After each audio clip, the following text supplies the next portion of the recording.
fastest show in sports. Greetings, true believers, and welcome back into the fastest show in sports. I am your host, I am your ringmaster, Ed Berliner. Thank you so much for joining us. As usual, we have a long way to go and a short time to get there, so let us get cracking. Start right off in college football.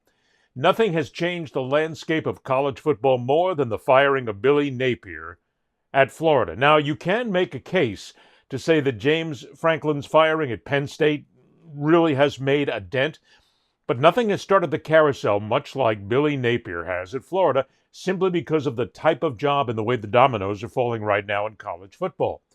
The key to all this is you, as the fan, as the viewer, as the listener, need to understand that most people have no freaking clue what's going to happen next. Nobody knows who's been contacted. Nobody knows if anybody has been contacted.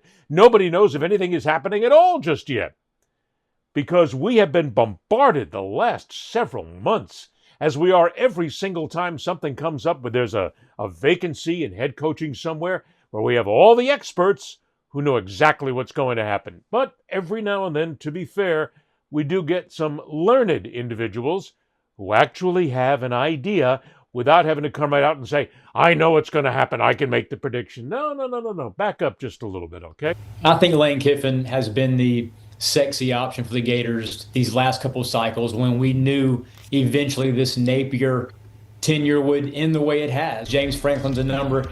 It is a name, too, that has to be given respect. Look, he won big at Penn State, 5 11-plus win seasons. I know he couldn't beat Ohio State, and he had trouble, getting to the playoff outside of last season, but James Franklin's a proven winner, and Florida could do far worse than hiring James Franklin.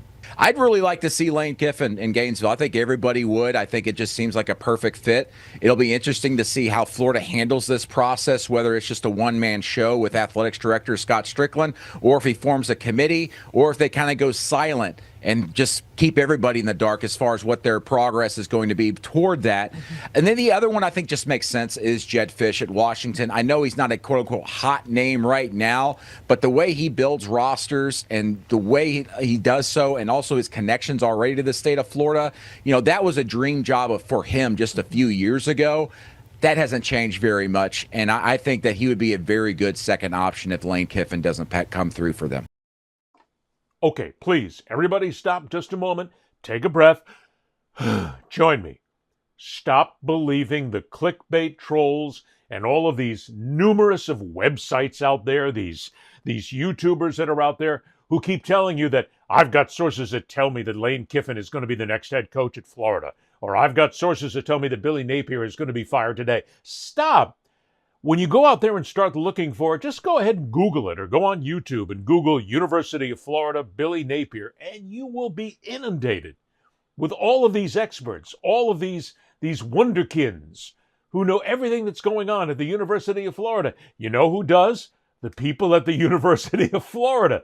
They know what's going on. There are people there who are actually plugged in.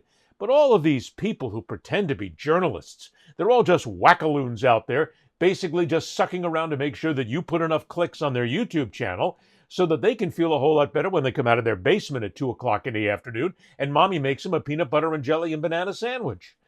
That's what the whole thing is. They want you to go ahead and believe that they know what's going on. They don't. I have spent the last 24 hours looking on the web and looking on YouTube and seeing a lot of these different people, if you will. I had to really come up with a nice word for it. And I have watched them all. They are all babbling the exact same thing. It's all just regurgitation. We know what's happening. We know Florida's talking to Lane Kiffin. We know Lane Kiffin needs to be number one. You're just guessing at this point. People need to understand that there are certain people who actually have actual sources that can tell you what's going on at the University of Florida. There are actual journalists who can tell you that they're connected in some way, shape, form, or another. I could tell you that I'm connected. I could tell you that I know people at the university. Look, I used to cover Florida, Florida State, Miami. I used to cover the college football beat for a lot of years. I still know a lot of people up there who tell me what's going on. But I don't come out here and say, I've got sources that tell me that this is going to happen because, number one, I don't want to get in the way of my friends who tell me these things. And number two, they're not really sure and I'm not really sure. So stop believing the absolute, undeniable, screaming, incredible, magnificent bullshit when everybody tells you that Lane Kiffin is going to be the next head coach at the University of Florida. Nobody knows. As a matter of fact, Lane Kiffin might not even be the best guy for the job. Nobody is looking at James Franklin, fired recently by Penn State. But in the same breath, and we'll talk about this as well, nobody looks at the fact that the University of Florida might not be where a lot of coaches want to wind up. Yeah, you still want to make the big money. You still want to go ahead and take a chance at winning a national championship. And nothing works as well as doing it coming out of the SEC. But some people don't want to be involved because it simply has been a dead end the last 15 years. And you got to figure that somebody like Lane Kiffin, who actually has got a pretty good gig at Ole Miss right now, might think that he could be the savior and he could help make this franchise better. So don't keep believing that everybody knows exactly what's going on. Meantime, at Ole Miss, I think Lane Kiffin needs to shut this down. I think Keith Carter needs to shut this down. They cannot have a repeat of 2022 to where you're playing that game. And Lane Kiffin is not going to do anything to stop the narrative that is out there. Say Lane Kiffin to Florida all you want to. He is not going to stop that at all. And it's not because he doesn't want to go. It's simply because he doesn't care if you're saying it. So he could very well stay here. Everything's going to be fine, but they're going to talk about Lane Kiffin to Florida like it's a done deal, fake news or not. This is a playoff team to where 11-1 is on the table, and it all comes down to the Oklahoma game. We cannot allow that season to be derailed by all of this Kiffin to Florida noise and smoke that is going to come up out of nowhere. Everybody's going to be looking for the fire. You're not going to see it. This is a Florida smoke machine designed just to make you look at what all is going on. They're trying to influence the national narrative. And honestly, if you go by the pundits, they are. He's exactly right. Because all the babble coming out of Gainesville right now and the people who claim to know everything, you can see the national media picking it up. But it's not just Florida. They do this for every single franchise. They do it in the pros. They do it in the college ranks. But right now, you've got people who are just absolutely screaming that, yes, we can get this done. Yes, it's going to happen. Yes, Lane Kiffin is going to be the coach. Bullshit. You don't know that to be certain. And at Ole Miss right now, hey, believe me, they're in a little bit of a panic because they finally have something to talk about there. They are on a playoff run right now. Ole Miss has got a real great chance to be in the playoffs. And Kiffin's a guy who's got them there. And Kiffin doesn't mind at all if you do. He's right about that as well. Kiffin doesn't mind if you talk about him. Go right ahead. Because he is smart enough, he is glib enough, that he will just let it roll off his shoulders and he doesn't care. He's got a job to do at Ole Miss, and that's what he's going to do. If you were to ask me what I think is going to happen, I don't think Lane Kiffin is going to have one word to say with the University of Florida from now until the end of the season. I don't think a representative will talk to him. I don't think that anybody from the Gators will talk to him. I don't think his agent will talk to him. Nothing. Zero. Shut it down. Because he's got a chance to basically help his resume along. If he takes Ole Miss and puts them in the playoff, and if Ole Miss wins a game in the college football playoff, Lane Kiffin is golden. He can go anywhere. And why would he want to come to the University of Florida? I've already posed that question several times. Because, yes, Florida is a great place to play. And this is the one thing that people have to hear me say. And make sure you get it. I have a tremendous amount of respect for the University of Florida. Some of my best friends are Gators. I've known the program for decades right now. And I do respect them. And the fan base is one of the best in college football, without question. People who eat, sleep, live, and breathe Gators are the type of people that you like to be around because they're fun. I mean, the stuff they say back and forth and give you their take on everything that's happening there, it's fun. Now, some of them get a little bit too deep in the weeds every now and then, but it's great to see. They love the program, and good for them. They enjoy their time at the Swamp. They enjoy watching the basketball team. They're having a great time. Good, keep doing it. But in the same breath, Don't believe that these people are the ones who know everything that's going on at the University of Florida, because they don't. You don't know, and I don't know, and nobody knows. Meantime, what we have to do is sit back and watch the process as it happens. Because I've said this before and I'll say it again. There has been 15 years of failure at the University of Florida.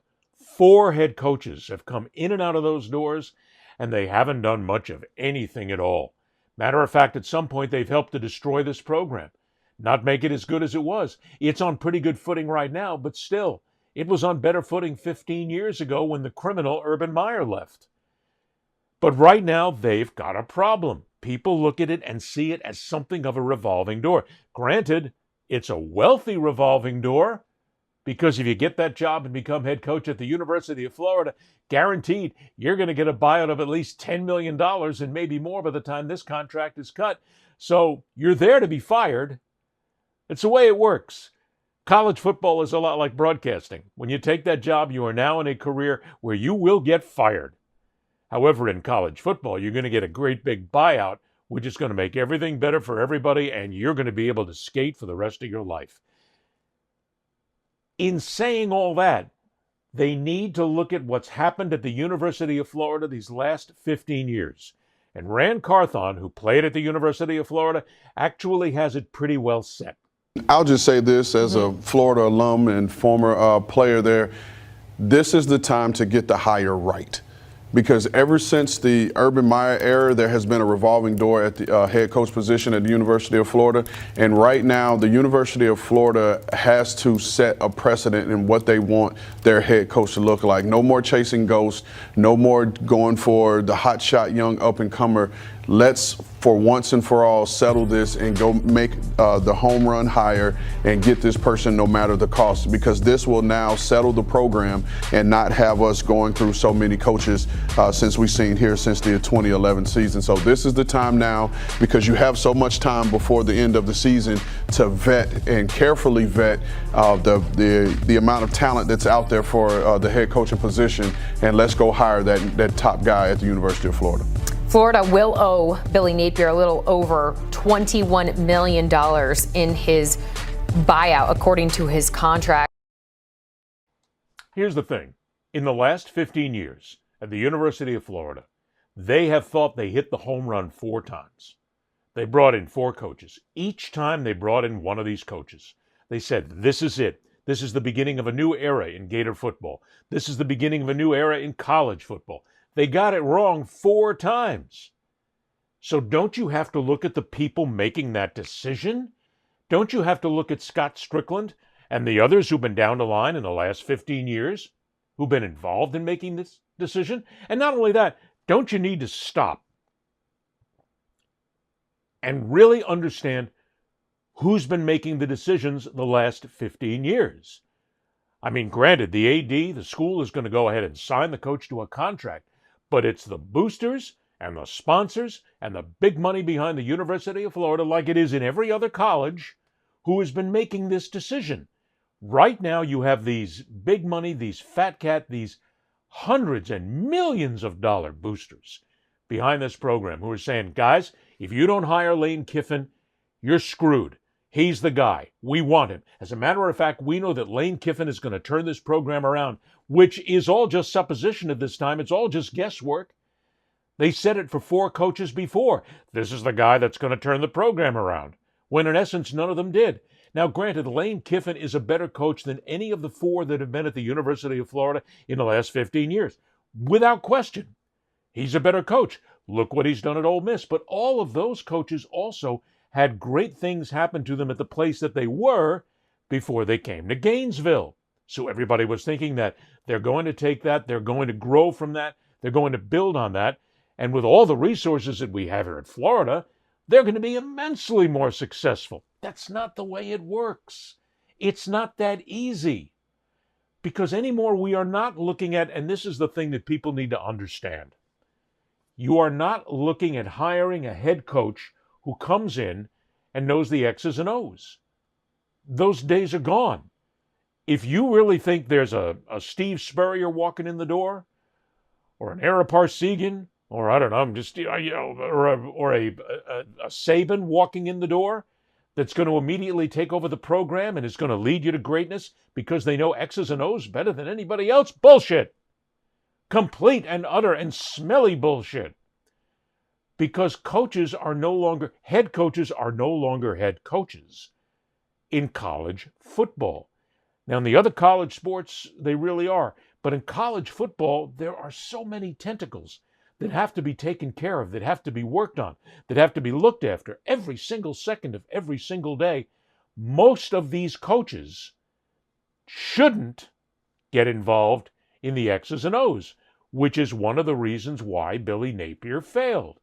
Because you don't need a coach anymore.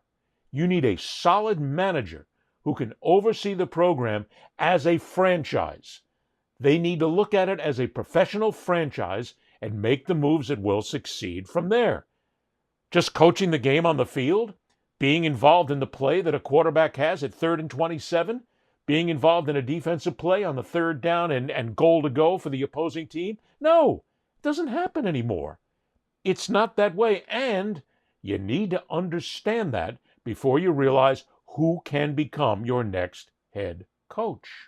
The head coach at the University of Florida, and for most high-level SEC programs, there is a lot on your plate. And so that's where it comes in, filling out a full staff that you can trust, that you can put these things on, the play calling duties. So that will allow you to become more of a head coach and oversee the entire operation. You can't put everything on your plate. If you go back to, because Coach Spurrier, who I played under, he called the plays, but he had that strong defensive coordinator on the other side where he knew he didn't have to touch, and then he oversaw the whole program. Same thing with Urban Meyer. Urban Meyer came into it as a hotshot guy that can call the offense, but even throughout his tenure, he gave away play calling duty, and you saw those coaches become eventual head coaches. So when you're coming into a job like this, you have to be able to delegate and allow your assistants to become assistants and allow them to grow and develop, and then that will give you a more full picture of what's going on in your program. A lot on your plate, but when you're getting paid the big bucks, right, you got to chalk up some W's here and there, that's for sure. Oh, come on. Stop with the big buck stuff and the cliche crap, for crying out loud. Rand Carthen is right. What you have right now in college football is not so much as head coaches. You have managers. You have guys who are on the field right now who need to hire the best assistants and bring them in and let them run the offense and the defense. Will the head coach have a possibility to call a play? Sure, it's the head coach's prerogative. If he sees something and he wants a certain play, he gets involved. But right now in college football, with the way it is set up, the business that it is set up to be, you don't need to be an X's and O's guy. Kiffin is that guy, but Kiffin also has managed the program well. But in the same breath, he has managed a smaller program at Ole Miss than he would ever deem to touch at the University of Florida, which has got to be at least 10 times larger, not just in the money that's involved, but the scope of what is involved there and the pressure that comes with it as well. The really successful head coaches in college football these days will not be the guys who are calling the plays. They are the ones who will delegate that. Billy Napier didn't understand that. He was asked thousands of times, if he was asked once, to please turn over the offensive play calling duties to a good assistant coach. He didn't trust anybody else. He said, no, I'm the guy, I'm the genius, I can do it. You've got too much to worry about.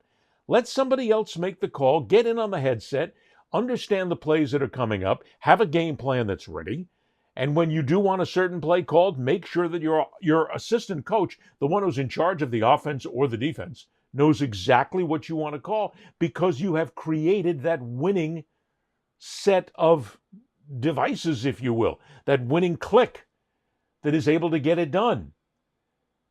So you're not just hiring a head coach anymore. These guys know it. And as a matter of fact, they're moving towards it. If you get somebody who tells you they know who the next head coach is going to be, 99.99 times out of 100, they're wrong. But if they tell you that we need to hire somebody who's going to come in here and run this program like a professional franchise, they are exactly right. They are exactly right in college football. That's what makes all the difference. Because even as Lane Kiffin has said, he no longer really has that sort of connection with the kids that he's recruiting. because he has said publicly that when they come into his office with their parents, the first question out of their mouth is, what's the contract? Where are the NIL guys? How much money am I going to make? It's no longer about playing for a school. It's about how much money you can make. There is no such thing as the rah-rah, sis-boom-bah kind of college anymore. These players want to know what their monetary background is going to be, how many millions they're going to rake in, and then how they can get to the National Football League. And if they don't get to the NFL, as most of them won't, let me at least have enough money that I can invest out of college football so that I don't have to worry about working again another day in my life. That's what's happening in college football right now. So you don't need somebody who is a great play caller. What you need is a businessman. And the businessman is the one that is going to turn things around. As for the University of Florida, who's Florida going to get as their next head coach? I don't know. Here, look, I'm a national commentator. I'm a guy who's been doing this my entire adult life. And I'm going to tell you right now, look in my eye. I have no idea who is going to be the next head coach at the University of Florida. I have no idea who's going to be the next head coach at Penn State University. I have no idea who is going to be the next full-time coach at the University of Arkansas. I don't know. I can assume and I can guess, and we can have conversations on it, but I'm not like all these other nerds, these nitwits, these knuckleheads, these nickel and dime trolls out there sitting on the internet who go, I know it's going to be Lane Kiffin. Lane Kiffin, you better hire Lane Kiffin, the University of Florida, or guess what? You failed. If you don't hire Lane Kiffin, I'm out. I'm no longer going to be a fan. No longer fans of this program because you screwed it up again, and we're going to suck for another 10 years. I just like listening to those people. They're fun to listen to. They're fun to watch because they're nothing more than entertainment. So keep your sanity, people, please. Don't worry about the next head coach, because you have no say unless you're the guy or the gal who throws $5 million at a program on a gift, and at that point you can have a walk-in to the athletic director's office and say, I think we need to hire this guy. You might actually make the decision. In many cases, like Florida, Penn State, Arkansas, a lot of the others who have coaching vacancies this year, or are going to have coaching vacancies, the athletic directors are sitting there and they're trying to figure out who to hire next. Yeah, they want the best football person, but they also need a businessman right now. They need somebody who understands that college football is now a professional sport, and they would love to be able to take the big-time booster, call them in their office and say, get the hell out. Don't tell me who to hire. I'll hire who I think is right, and if I hire the wrong person, fire me. They don't do that. They're worried about their job security as well. And who can blame them? Because if you're a head coach or a general manager or an athletic director, as it is right now, you are hired to be fired. And it's going to happen sooner or later. But the end result of everything we've talked about here today is, please stop believing all of these knuckleheads on social media and on YouTube who are going to tell you that I know who the next head coach at Penn State, Florida, Arkansas, whatever the name of the school is that you're following is going to be. Because they don't know. They're not plugged in. They don't have a contact with the AD. They don't have a contact with the head coach. They don't know what's happening in the locker room. I'll tell you who does know what's happening in the locker room. The serious, hardcore, working hard journalists who cover these programs on an every single day basis. Find them. Listen to them. Pay more attention to them. And your blood pressure won't go up, like mine just has. And the head coach will be hired, and life will go on. Moving on to the National Football League. There are a lot of teams in the NFL right now that absolutely suck, that are almost hysterical in how bad they are this season. But I got to tell you, when it comes down to the fans, when it comes down to the people who have the grit to get involved in it, who are right there all the time, who are sitting, watching, waiting, and give you that critical take, thanks to social media, out of all of them here right now, nobody does it better than the New York Giants fans. A loss like this should probably lead to divorce. A loss like this should probably make you want to go stay at a hotel for nights on end and not be with your family. That was an abomination of football. I mean, Kevin Harlan must have been paid by the amount of times he said at one point during the game, the Giants led 19-0. You talk about a loss that should never have happened. Welcome in to Dave Rothenberg's Giants obsession, baby, where crap comes to live. They led 19-0. They led 26-8. They led by 2 points with 37 seconds to go. And for the second time, a kicker, don't even worry about knowing his name, because the kicker should stay in Denver and not make the return trip.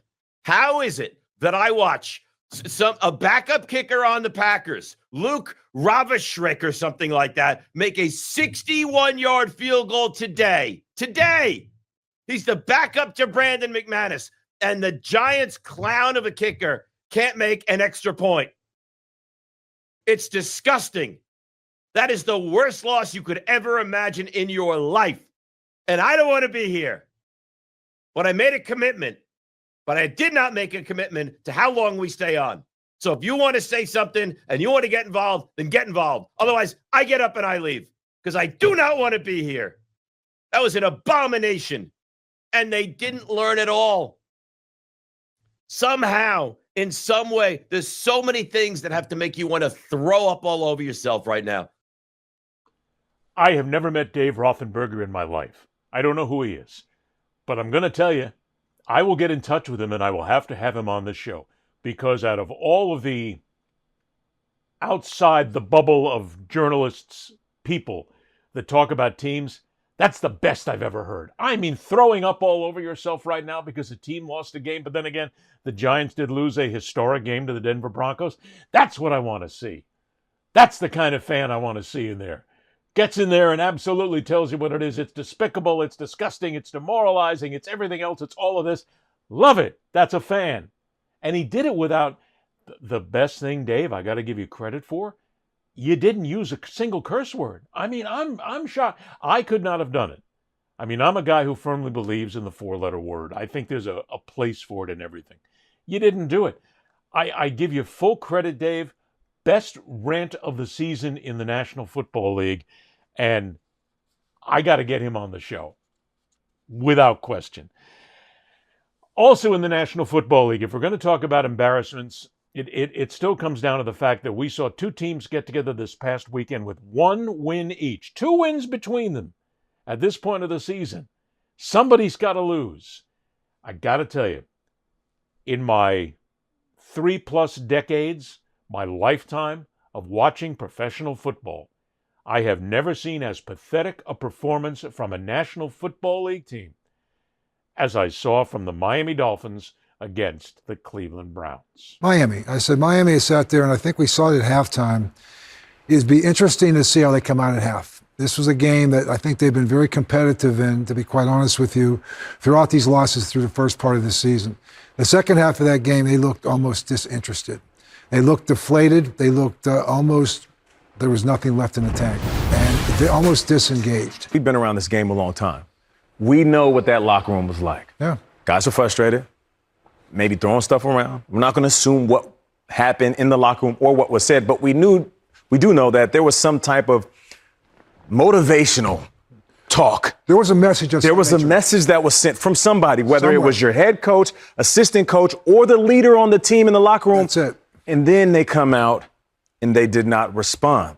That says more about where they are at this point in the season than anything else. And like Matt said, there's a lot of football left. So, my reminder to these young guys is every game is your resume. I understand that the circumstances, it has you at a point where you are going home right now. You are looking at ways to ship your car. You're already planning your vacation for the off season. You might be talking to your agent if you're not on a long-term deal about where you want to go or if you want to get traded or your next stop.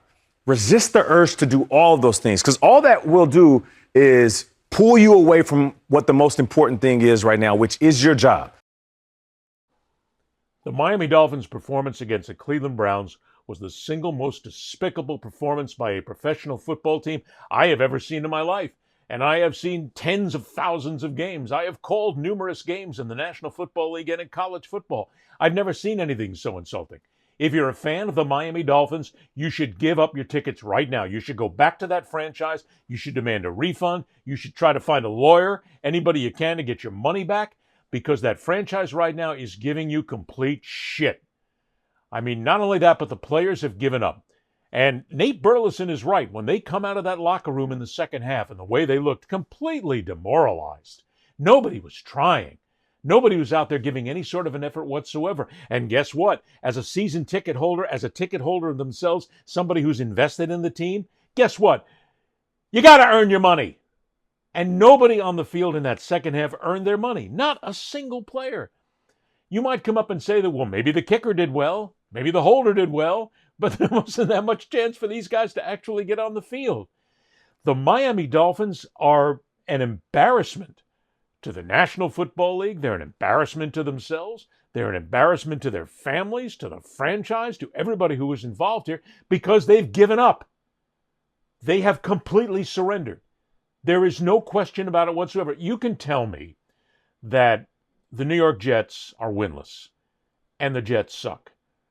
But at least on the Jets team, you see some people out there trying. Nobody on the Dolphins is even trying. If I'm a fan, I don't want to go to the games.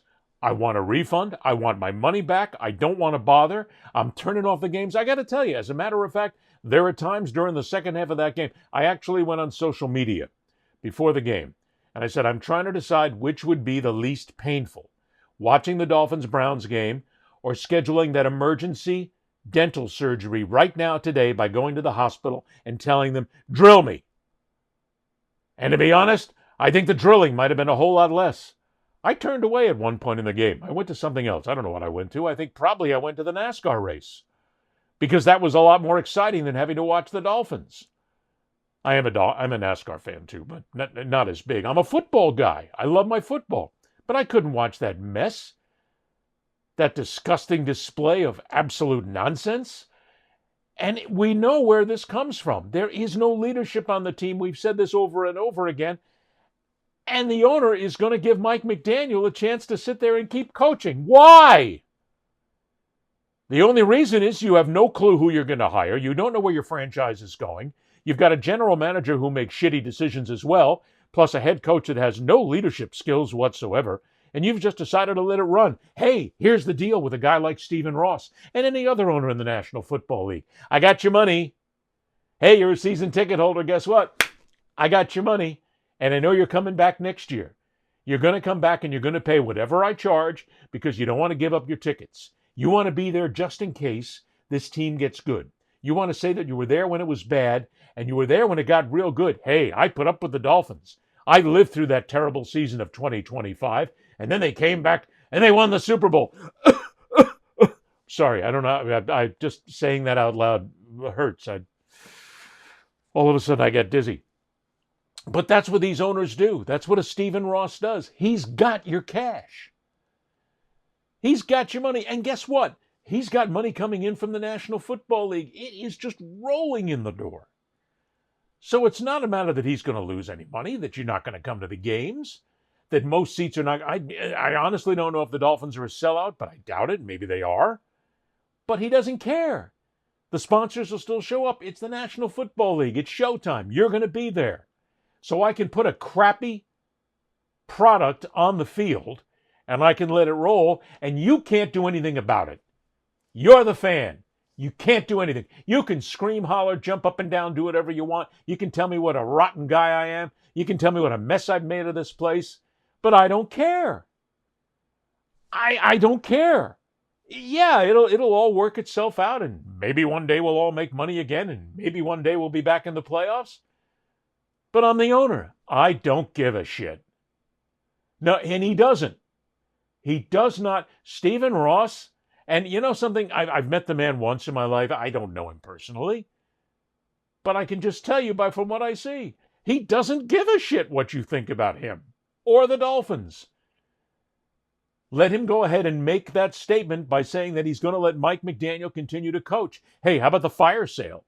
You know that's coming next on this team. It's coming on a lot of teams. But in the Dolphins, it has to come around sooner or later. And blame has got to be out there, and you've got to keep blaming whomever you can, because you can't blame the owners. People who are involved in this franchise, you can take shots at certain players, but you can't take a shot at the owner, because the owner pays the checks. For instance, I got to tell you, 2 former players from the Miami Dolphins, Joe Rose and Kim Bokamper, great guys. I interviewed them both when they played. Joe has had a very successful radio show in Miami for many years. Kim is part of the Miami Dolphins broadcast team. They are 2 of the best guys I've ever met in the National Football League. They're very solid cats. But when it comes to their talk show, they're not going to take the owner to task, and they're pretty much done taking the head coach to task. It is now going after the quarterback, Tua Tagovailoa, because he's an easy target. So the same problem over and over again. We talk about him. We're getting better. We're going to work on him. Everybody's saying the same things, and it's just. And look, Tua, I've been a little fired up myself. Tua's. I didn't bring him up. I don't know what to think of Tua. You see some good, and then other times you see there's a lot of, what was that? Yeah. Like I heard you coming in. So he gets pressured, sneaks out of the pocket, comes down the field. It's a 3rd and 12, and he gets to about 9 and goes down. And look, I'm not going to take a hit. Not going to take a hit. And by the way, he's been coached not to, because they want him to line up. And he'll get that. I mean, how many times have we seen this year where he's in there, he's pressured. He said, "I hell with it. I'm just going to throw it out of bounds," on about a almost a behind the. Yeah. I'm not going to say so, but not far from the line of scrimmage. Yeah. Just get it out of there, and we'll live to play another play, and then you play the other play, and that goes nowhere. I don't know. It's. So the point you said, yes, I'm very frustrated. So the thing with Tua, because we've hit Tua. In fact, I'm not frustrated. I'm pissed. Yeah, I know you are. It's easy to get pissed when you're watching a guy like Tua, and he came out of college as an excellent player, but he simply is not the player that he was. But there's a reason for that, okay? It's not like all of a sudden Tua forgot how to play quarterback. That's the thing that always catches me. When anybody goes after a quarterback or a certain player and they talk about how they're not producing, they didn't just forget. Not like Tua woke up one morning and say, "How do I throw again? Am I left or am I right-handed? Which way am I going to go? Where are my receivers? Where am I? What am I doing?" These guys are professionals. They've been doing it their whole life. But the thing that really confounds me is, especially with people like Joe and Kim, who are very knowledgeable in the football, they were there. They played, and they played under Don Shula, which means their football IQ is probably a hell of a lot higher than a lot of these other guys who are out there calling games these days in the National Football League. They were under a great coach. What has me mystified, though, is they take Tua to task, and he deserves it. Somebody's got to throw the interceptions. But the guy's got no help whatsoever. You got to give him a break for that. Still got a lot of supporters saying he still needs more around him. That one still needs more offensive linemen, and he'll be fine. Well, they better if that's going to help Tua, they better do it now, because as I said last week, he's not on an ascending curve anymore.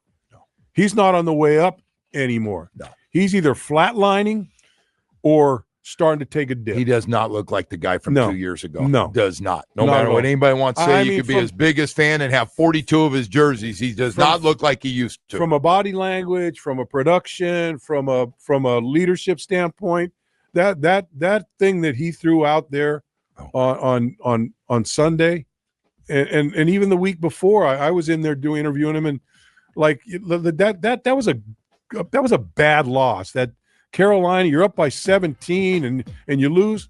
Yeah. And it was just, okay. Yeah, it was bad. I mean, these guys have been there and they know full well what's going on. Tua needs help. That offensive line is terrible, as it is with a lot of teams who are not doing well right now. But Tua does not have he doesn't have Tyreek Hill anymore. He's got some good receivers, but he's got no offensive line. This guy's on the run constantly every single time he's got the ball in his hands.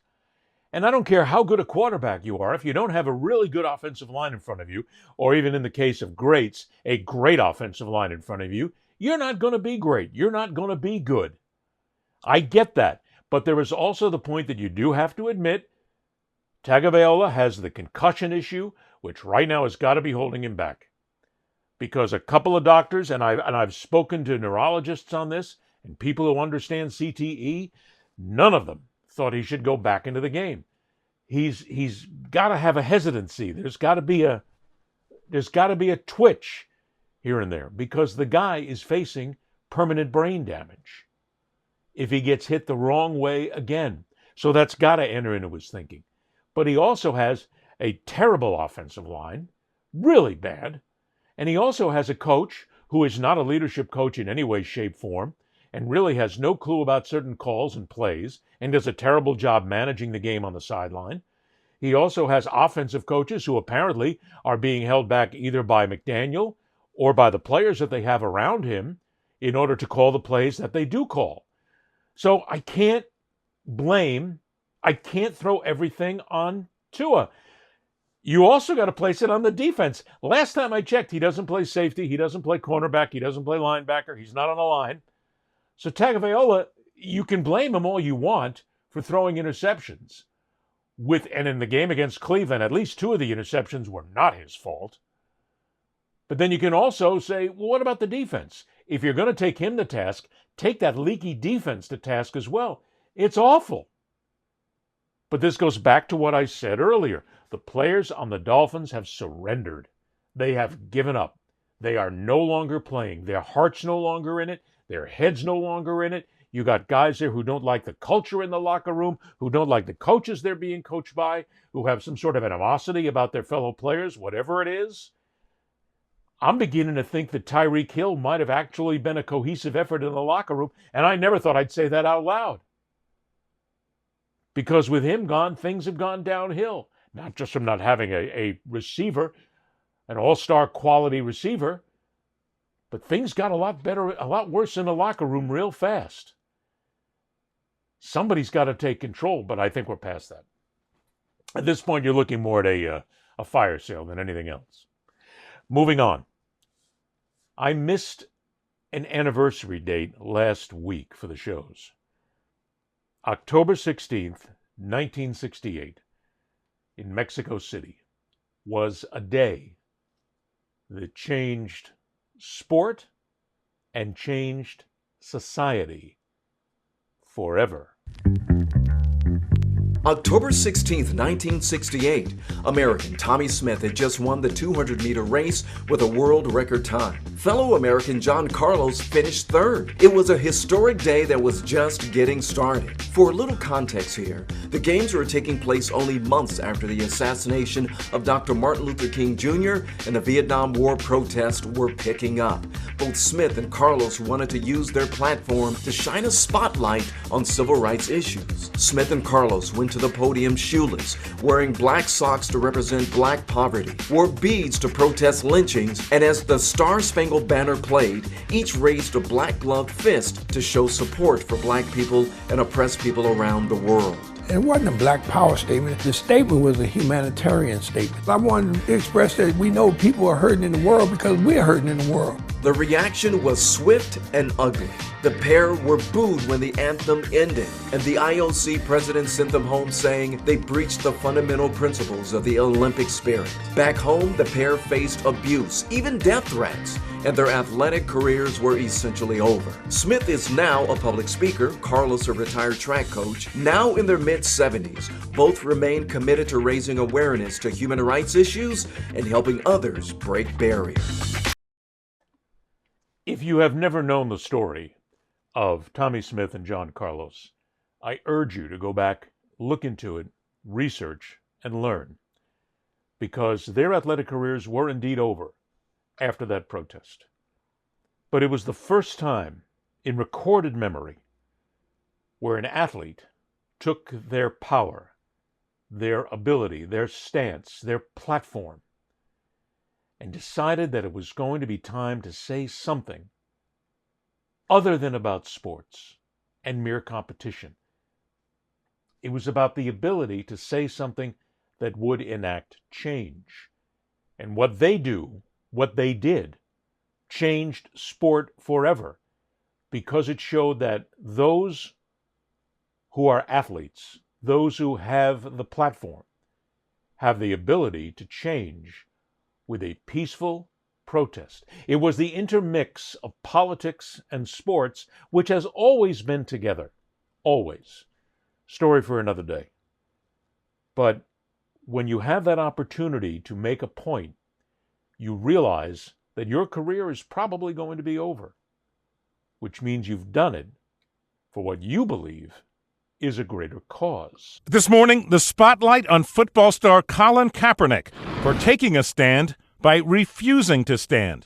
The San Francisco 49ers quarterback remaining seated during the playing of the national anthem at 3 preseason games, a protest, he says, over police brutality against African Americans. Kaepernick saying in an interview, "I am not going to stand up to show pride in a flag for a country that oppresses black people and people of color," adding, "To me, this is bigger than football, and it would be selfish on my part to look the other way." Some fans supporting him, others outraged. I don't think it helps the cause any. It's not hurting anybody. Online, fellow athletes divided. Former running back Tiki Barber writing that he disagrees with Kaepernick's actions, but defending him for using his platform and brand to make a compelling and polarizing point, ending with the hashtag "I don't agree." Other current and former players criticizing Kaepernick, one of them urging him to find another way. You have to stand up there with your team and understand that it's this game and what's going on around the country is bigger than just you.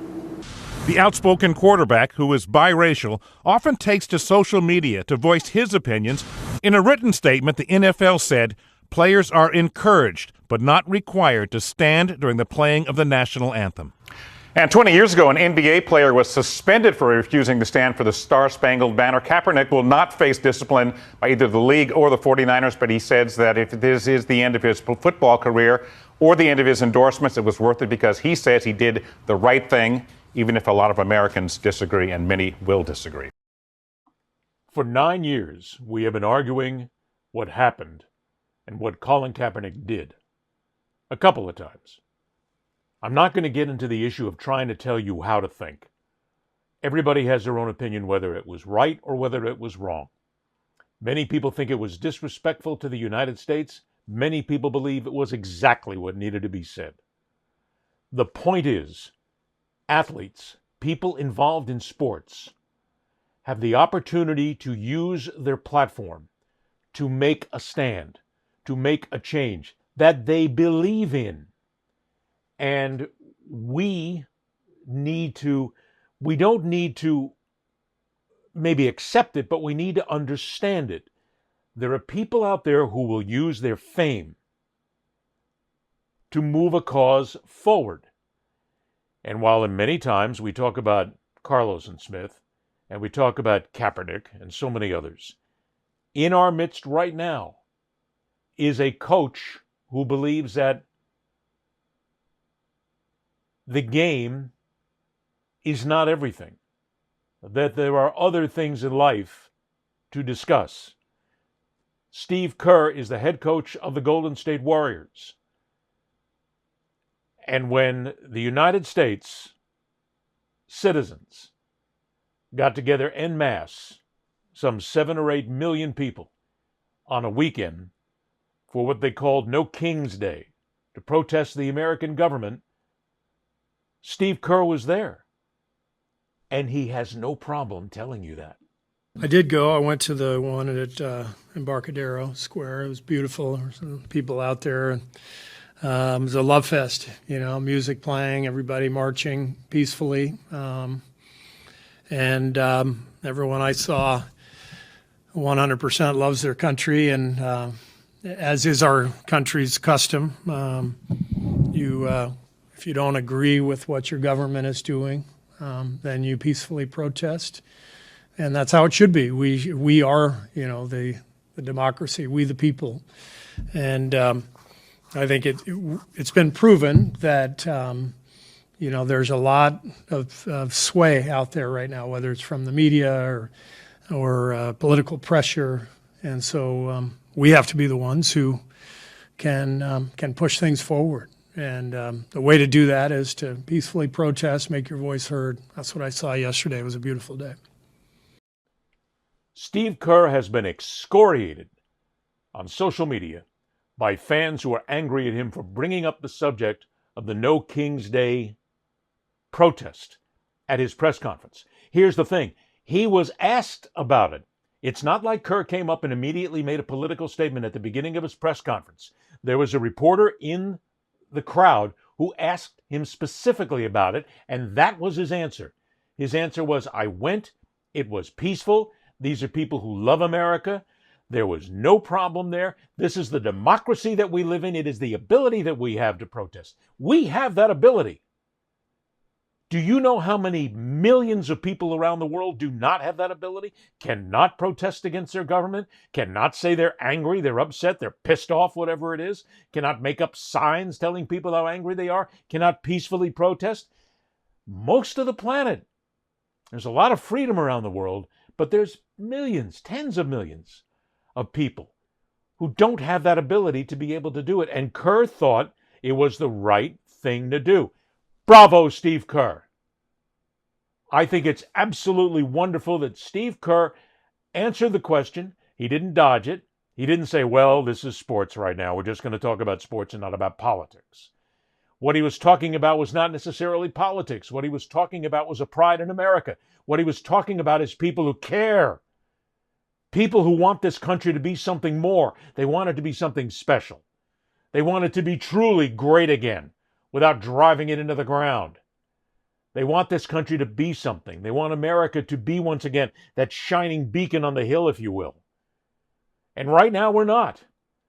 And that's why Kerr and many others went to this protest. He is using his platform as a very well-known head coach in the National Basketball Association and using his platform to make the point of what he's doing. We need more of this. I'm not one of these people who sits here, and I know that there's a lot of folks out there who are going to take me greatly to task on this and say, Ed, we got to separate politics from sports. Will you stop? There is no separation of politics from sports. Politics is in sports at every single angle, whether it comes to building an arena, doing a collective bargaining agreement, how players are treated on and off the court, on the ice, on the field. Politics is all around us. It runs sports. We need to understand that it is intertwined, and there is nothing wrong whatsoever with someone who has that platform to come out and say something peaceful, to come out and incite. Hey, you have that right to do it. It's a land of free speech. But that's not something to be honorable. The people who are actually out here trying to push something forward peacefully, that's a great idea. The biggest problem I hear so many times, and I have heard this through my career more times than I can count, is when people go, shut up and play. They'll say that to a certain athlete. When an athlete wants to speak out about something, about how they're being treated, about contract negotiations, about something that's happening socially in America or in their lives or in their country or whatever to them, people will say, shut up. Your job is to play sports. That's it.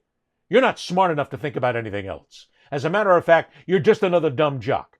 Go ahead and shoot baskets. Go ahead and throw touchdowns, hit home runs, score goals, do whatever you want. But don't tell me anything about politics because you're just an athlete. I've heard that thousands of times. Thousands of times.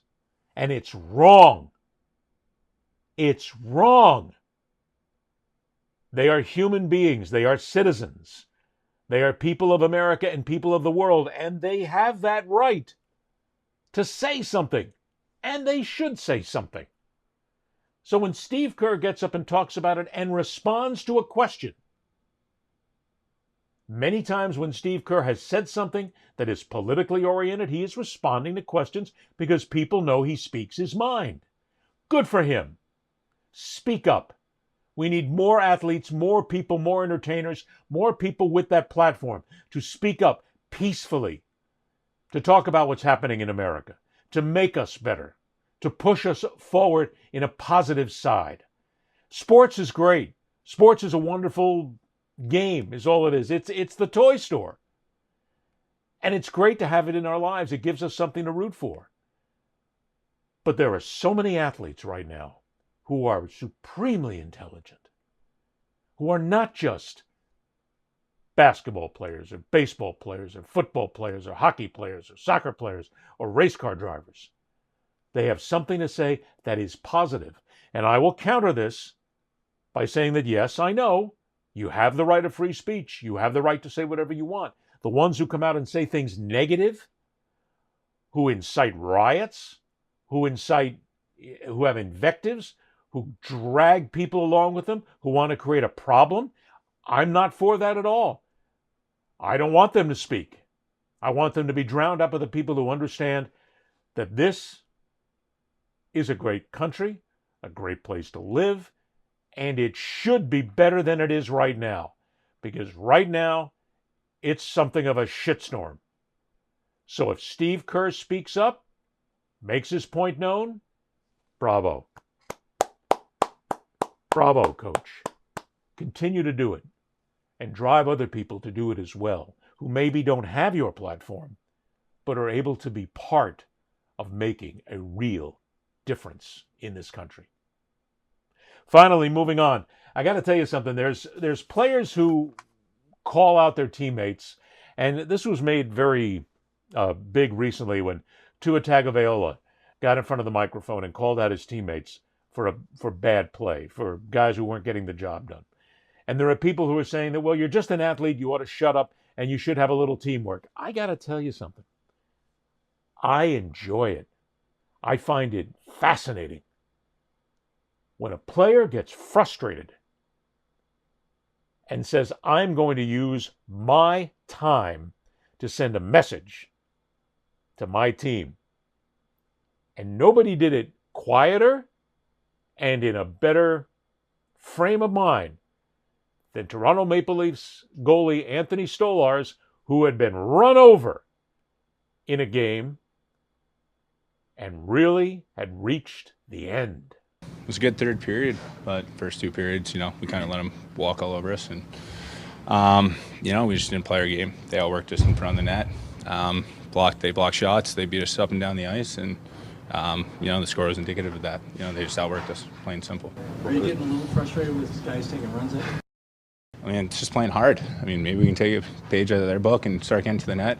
For us, it's, we like to go a little high and shoot, but, it's, for their goalie, it's like playing catch in the yard. You're seeing everything, and we're not making it difficult. We made it difficult in the third, and look what happened. We came out, tied the game, got a point out of it, almost scored with 5 seconds left, but it's a little too late, and I think, even though we're 6 games into the season, it's, enough's enough, and we kind of got to start picking it up here. What are you seeing and feeling when Marchment crushes into you there? I'm not happy. It's, guys are going to run me, and, I'm going to try to stand up for myself, and, I heard the ref say we got a power play, and there's really not much I can do to them on the ground, but, kudos to the guys who were there and got down with them, but, like I said, I think we got to start going to the cage a little harder, make it harder for their goalies.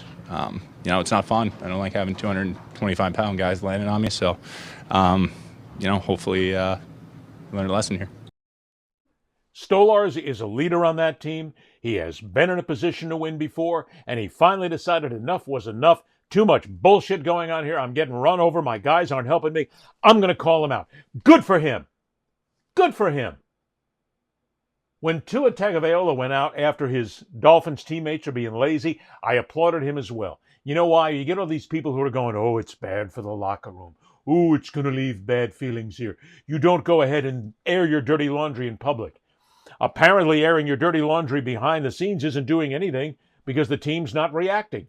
Guys like this, guys with a voice, guys and gals, need to stand up. And there's nothing wrong with it. People say, well, you're putting it out there and you're going to embarrass the players. Oh, stop. These are professionals. Everybody is worried about what somebody else says on social media. Tua takes out his players. Stolarz takes out his players. People on social media get all huffy here. Well, you don't want to embarrass your players here. The players were doing a shit job. They weren't getting the job done. They're not playing up to their performance. And this is a guy who is frustrated. Who knows how many times he has gone to his fellow players in the locker room and said, guys, come on, we got to do something. Guys, come on, we got to get better. Who knows who the leaders are in that locker room? if that locker room is even paying attention. Look, the Toronto Maple Leafs are one of those franchises that can't win for losing.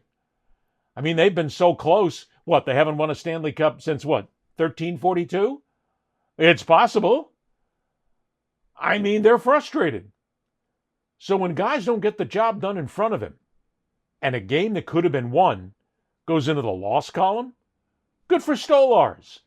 I would actually like to see more players come out and take other guys and gals to task.